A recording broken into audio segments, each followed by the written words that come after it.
नमस्कार मु खाद्य विशेषज्ञ निहारिका दास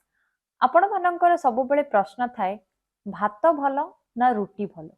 जेतेबेले आमे ओजन कमेइबा पई चाहि थाउ आम पई कोन भल आसंतु जानिबा भात और रुटी मध्यरु आपण को खाद्यटी ओजन कमेइबा बेले खाई परिबे आपण जदी न्यूट्रिशन पॉइंट रु देखिबा को चाहिबे भात होउची सिंपल कार्बोहाइड्रेट रुटी होउची कॉम्प्लेक्स कार्बोहाइड्रेट भात ग्लूटेन फ्री रुटी रे ग्लूटेन रोची भात आम बहुत जल्दी डाइजेस्ट हो जाए थाए रुटी डाइजेस्ट हवा पई समय लागि थाए भात रे आमे पोर्शन कंट्रोल करि परिबा नाही जदी तरकारीटी स्वादिया हेइथिबो ताले हमर अधिक भात खाई हे जाए किंतु रुटी को आमे सब बेले गणी की खाई थाउ गोटे रुटी दीटा रुटी 10टा रुटी जते भी आमे खाउ जदी आपण ओजन कमेबा पई चाहुचंती आपणकर पोर्शन कंट्रोल आपण करि पारु नाहंती आपणकर लोभ कंट्रोल हो नाही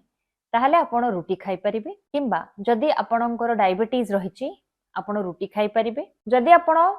पोर्शन कंट्रोल करि परचंती आपण भात खाइले कोनोसी असुविधा नाही ओजन कमेबा समय रे भात एवं रुटी आपण दीटा जाक खाई परिबे किंतु केबे मिसेई की खांतु नाही किंतु आपण को सब बेले ध्यान रखबा पई पड़िबो भात खाइले आपण जति क्वांटिटी खाइबा कथा सेति खाइबे